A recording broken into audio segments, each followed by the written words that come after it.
नमस्ते दोस्तों।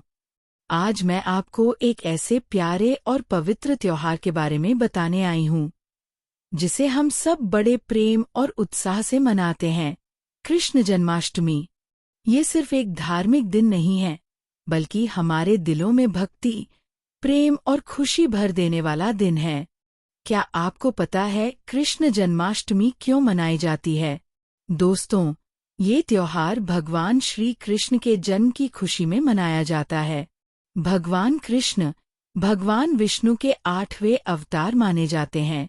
उनका जन्म मथुरा की जेल में माता देवकी और पिता वसुदेव के घर हुआ था।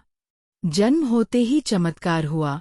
जेल के दरवाजे अपने आप खुल गए और पहरेदार सो गए। वसुदेव जी ने छोटे से कृष्ण को टोकरी में रखा और यमुना नदी पार करके गोकुल पहुँचे।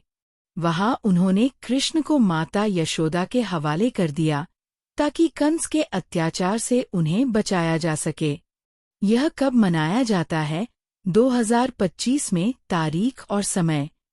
यह त्योहार भाद्रपद माह की कृष्ण पक्ष की अष्टमी को आता है, जो अगस्त-सितंबर में पड़ता है।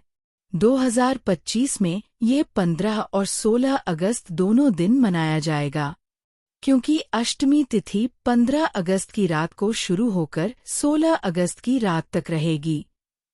माना जाता है कि कृष्ण जी का जन्म रात 12 बजे हुआ था, इसलिए उस समय विशेष पूजा की जाती है। इसे कैसे मनाया जाता है? उपवास, व्रत। भक्त पूरे दिन उपवास रखते हैं। कुछ लोग सिर्फ फल और दूध लेते हैं, कुछ लोग पूरा दिन बिना अन्न के रहते हैं। मध्य रात्रि पूजा। रात 12 बजे मंदिरों और घरों में भगवान कृष्ण का जन्मोत्सव मनाया जाता है। छोटे कृष्ण की मूर्ति को स्नान करा के नए कपड़े पहनाए जाते हैं, फूल और गहनों से सजाया जाता है। झांकी और सजावट। घर और मंदिर में झांकियां बनाई जाती हैं, जिसमें कृष्ण के जीवन की झलक दिखाई जाती है। दही हांडी। महाराष्ट्र और कुछ अन्य राज्यों में अगले दिन दही हांडी होती है।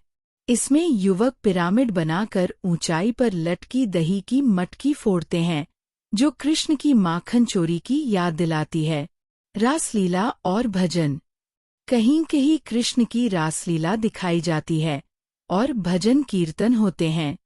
भोग और पकवान। इस दिन भगवान को 56 भोग यानी 56 तरह के व्यंजन चढ़ाए जाते हैं।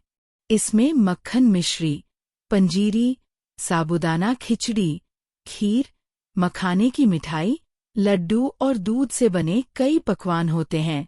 भोग चढ़ाने के बाद यह प्रसाद रूप में लोगों में बांटा जाता है।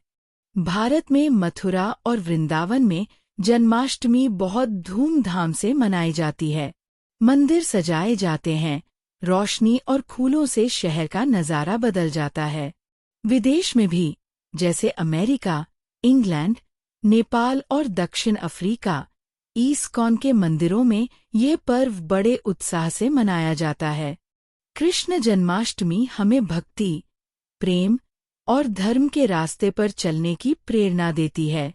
कहा जाता है कि इस दिन उपवास और पूजा करने से पापों से मुक्ति मिलती है और जीवन में सुख शांति आती है।